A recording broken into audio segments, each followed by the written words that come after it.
નમસ્તે વિદ્યાર્થી મિત્રો, જય સ્વામિનારાયણ. આજે આપણે ધોરણ 4ની અંદર વિષય છે મારી આસપાસ એટલે કે પર્યાવરણ. એની અંદર જોવાનું છે પાઠ નંબર 14 રાજુનું ખેતર.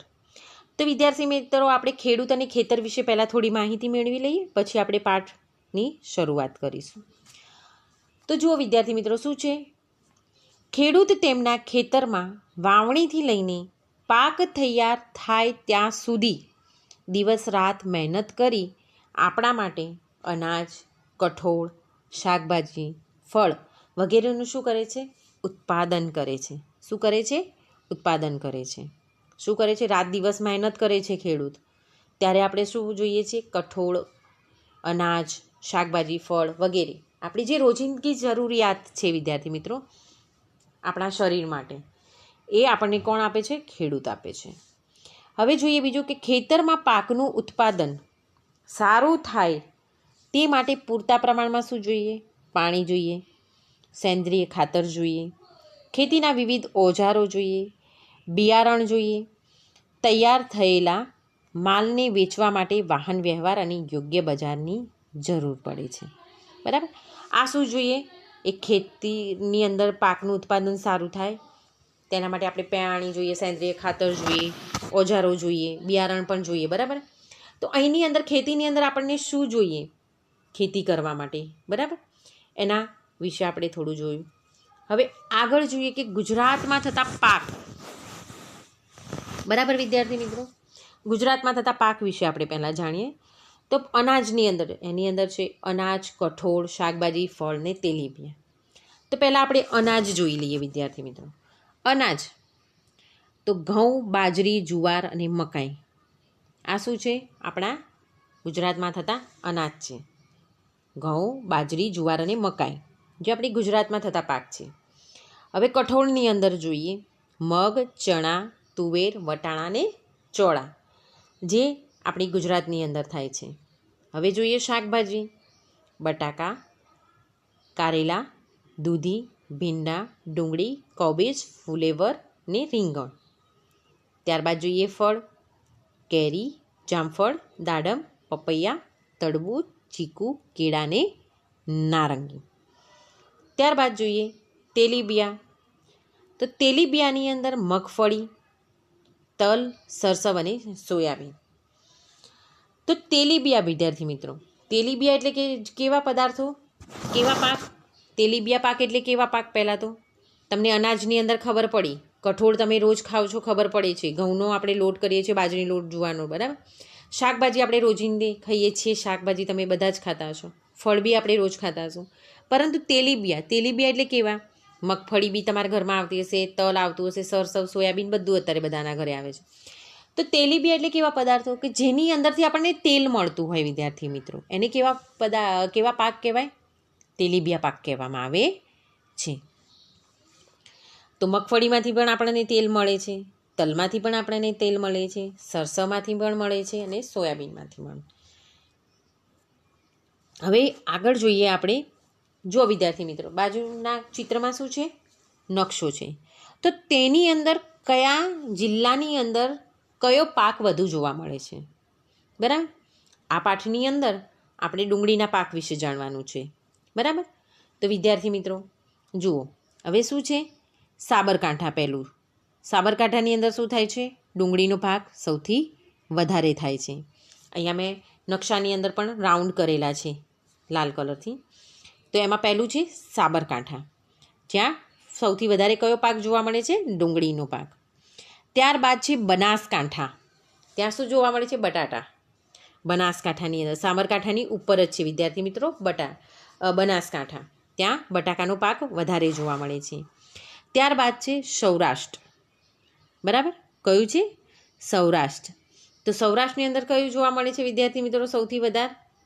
મગફળી. ત્યારબાદ છે દક્ષિણ ગુજરાત, જૂનાગઢ અને કચ્છ, જ્યાં શું જોવા મળે છે વિદ્યાર્થી મિત્રો?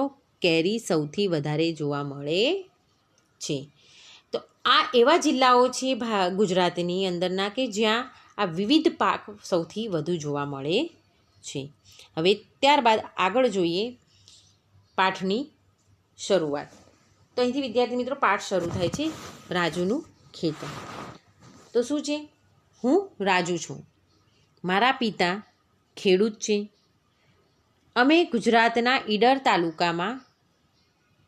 તાલુકાના વસાઈ ગામમાં રહીએ છીએ. જો વિદ્યાર્થી મિત્રો, લાલ ટપકું કરેલું છે મેં, તે કયો તાલુકો છે? ઈડર. ઈડર જિલ્લાની અંદર તાલુકો છે વસઈ. ઈડર તાલુકાની અંદર વસઈ ગામમાં રહીએ છીએ. હવે ઓક્ટોબર મહિનો ચાલી રહ્યો છે. દરેક વર્ષની જેમ મારા પિતાજી ડુંગળીના પાક માટે ખેતર તૈયાર કરી રહ્યા છે. આ સમયે ખેતરમાં ઘણા બધા કામ કરવાના હોય છે અને પિતાજીને મદદ કરવા હું પણ ખેતરે જાઉં છું. એટલે રાજુ શું કરે છે? હવે કયો મહિનો ચાલી રહ્યો છે? ઓક્ટોબર મહિનો ચાલી રહ્યો છે. દરેક વર્ષની જેમ શું કરે છે? એના પપ્પા ડુંગળીનો પાક તૈયાર કરવા માટેની તૈયારી કરી રહ્યા છે. બરાબર? તો આ સમયે ખેતરમાં ઘણા બધા કામ કરવાના હોય છે. બરાબર? તો આ રાજુ પણ શું કરે છે? તેના પિતાજીની મદદ કરે છે ખેતરે જઈ. છેલ્લા થોડા દિવસોથી પિતાજી કોદાળી વડે શું કરી રહ્યા છે? જમીનને ખોદી રહ્યા છે. કેમ? કે જેથી ખેતર શું થઈ જાય? નરમ અને પોચું બને. શું કરે છે એના પપ્પા? કોદાળીથી જમીનને ખોદી રહ્યા છે. તમે નીચેના ચિત્રમાં વિદ્યાર્થી મિત્રો જોઈ રહ્યા છો કે રાજુના પપ્પા શું કરે છે? જમીનને ખોદી રહ્યા છે, જેથી શું થાય? ખેતર નરમ અને પોચું બને. ત્યારબાદ આપણે જોવાનું છે શોધી કાઢો. તો રાજુના વિસ્તારમાં જમીનને નરમ બનાવવા કોદાળી નામના સાધનનો ઉપયોગ થાય છે. શું થાય છે? રાજુનું જે ખેતર છે એ વિસ્તારની અંદર લોકો શું કરે છે? કોદાળીથી જમીનને પોચી કરવાનો કોદાળીનો ઉપયોગ કરે છે. તો આ પ્રકારના સાધનને તમારા વિસ્તારમાં શું કહેવાય છે? તે તમારી નોટબુકમાં દોરો અને ચર્ચા કરવાની છે. બરાબર? તો અમારા વિસ્તારમાં પણ આ સાધનને શું કહેવામાં આવે છે વિદ્યાર્થી મિત્રો? આપણે બધા કોદાળી જ કહીએ છીએ. બરાબર? તો કોદાળીનો ઉપયોગ ખેડૂત જમીનને પોચી અને નરમ બનાવવા તથા ખાડો ખોદવા માટે કરે છે. શું કરે છે? આપણે કોદાળીનો ઉપયોગ શેના માટે કરીએ છીએ? ખેડૂત શેના માટે કરે છે? જમીનને પોચી નરમ બનાવવાને ખાડો ખોદવા માટે કરે છે. હવે ત્યારબાદ જોઈએ બીજની વાવણી. તો આ વર્ષે પણ મારા પિતાજી, એટલે કે બીજની વાવણી કેવી રીતે કરવામાં આવે છે વિદ્યાર્થીઓ, એની વિશે જોઈએ. તો આ વર્ષે પણ મારા પિતા ખેતરમાં ડુંગળીના બીજ વાવશે. શું વાવશે? ડુંગળીના બીજ વાવશે. હવે જોજો વિદ્યાર્થી મિત્રો, અહીંયા તમને ચિત્રોમાં સ્પષ્ટ સમજાશે. પછી શું કરશે? બળદો હળ ખેંચશે. બળદો શું કરશે? હળને ખેંચશે અને ચાલીને ચાસમાં બીજ નાખશે. શું કરશે? ચાસની અંદર બીજ નાખશે. હળની ઉપર એવું શું હોય? સીધી દંડી જેવું હોય ને ઉપર ગોળ નળાકાર જેવું હોય, જ્યાં શું નાખવામાં આવે? બીજને નાખવામાં આવે. જેથી શું થાય? કે જે હળની દંડીઓ હોય એનાથી શું થાય? બીજની ચાસની અંદર નાખવાથી બીજ નાખશે. અને મારે પણ પિતાજીની જેમ કામ કરવું છે, પરંતુ પિતાજી કહે છે કે ચોક્કસ અંતરે પૂરતા પ્રમાણમાં જો બીજ નાખવામાં ખૂબ જ જરૂરી છે. આ કામ સરળ નથી. એટલે કે જુઓ, તમને ચિત્રમાં દેખાય છે કે એક ચોક્કસ અંતરે દરેક બીજ મૂકવામાં આવ્યું છે. એવા ચોક્કસ અંતરે, એટલે કે રાજુને પણ એના પિતાજીના જેમ કામ કરવું છે, પરંતુ એના પિતાજી ના પાડે છે. કેમ? જો ચોક્કસ અંતરે બીજને નાખવામાં ના આવે તો શું થાય? પાક ખરાબ થાય. બરાબર? નાખવું એટલે એને ચોક્કસ અંતરે નાખવું જરૂરી છે અને આ કામ સરળ નથી. તે કહે છે કે હું એક જગ્યાએ ઘણા બધા બીજ નાખી દઈશ. એવું કહે છે કે હું ઘણી બધી જગ્યાએ એક જ બીજ નાખી દઈશ, બધા ભેગા. એટલે હું મોટો થાઉં ત્યાં સુધી મારે રાહ જોવી પડશે. ત્યારબાદ ખેતર ખેડવા પ્રાણીઓ સિવાય બીજી કઈ રીતનો ઉપયોગ થાય છે એની આપણે ચર્ચા કરવાની છે. આ તો જોયું આપણે બીજની વાવણી. બીજની વાવણીમાં શું જોયું? ચોક્કસ અંતરે બીજની વાવણી કરવી પડે તો જ એક સરખો ને સારો પાક થાય. હવે જોઈએ ખેતર ખેડવા પ્રાણીઓ સિવાય બીજી કઈ રીતોનો ઉપયોગ થાય છે એની આપણે ચર્ચા કરવાની. તો ખેતર ખેડવા માટે વર્તમાન સમયમાં ટ્રેક્ટરનો વિશેષ ઉપયોગ થાય છે. ટ્રેક્ટર સાથે શું થાય છે? હળ, પંજેટી, કરબડી, તરફેણ, ચાવડ, વગેરે જેવા સાધનો જોડી ખેતર ખેડવામાં આવે છે.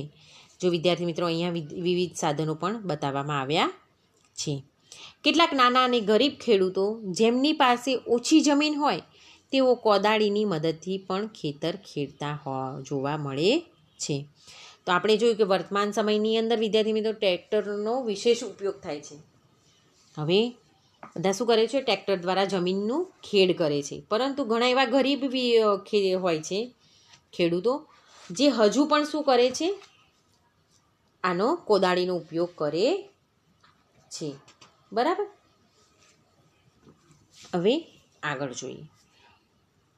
અંકુર દેખાશે એટલે કે બીજને વાવ્યાને 20 દિવસ થઈ ગયા. બીજને વાવીને કેટલા દિવસ થઈ ગયા?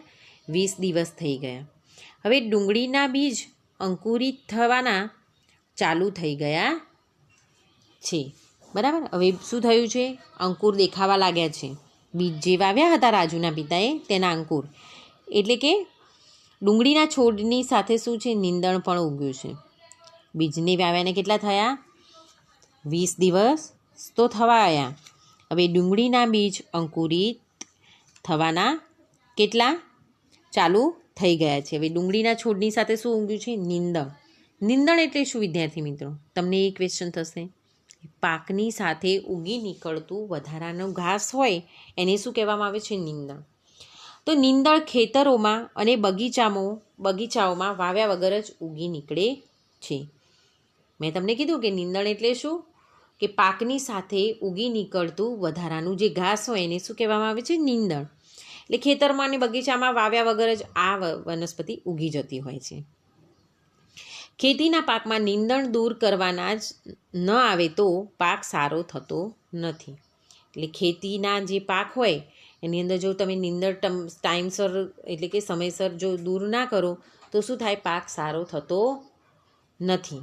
મમ્મી, કાકા અને હું પિતાજીને આ માટે મદદ કરીએ છીએ. એટલે મારા મમ્મી છે, કાકા છે અને હું પિતાજીને શું કરીએ છીએ? આ નીંદણને દૂર કરવા માટે શું કરીએ છીએ? મદદ કરીએ છીએ. તો નીંદણ એ પાકની સાથે ઉગી નીકળતા વધારાના ઘાસને શું કહે છે? નીંદણ કહે છે. તો વિદ્યાર્થી મિત્રો અહીં સુધી તમને સારી રીતે ખબર પડી હશે. હવે આગળનો આપણે સવિસ્તાર પાઠ સમજીશું ભાગ નંબર 2માં. નમસ્તે. જય સ્વામિનારાયણ.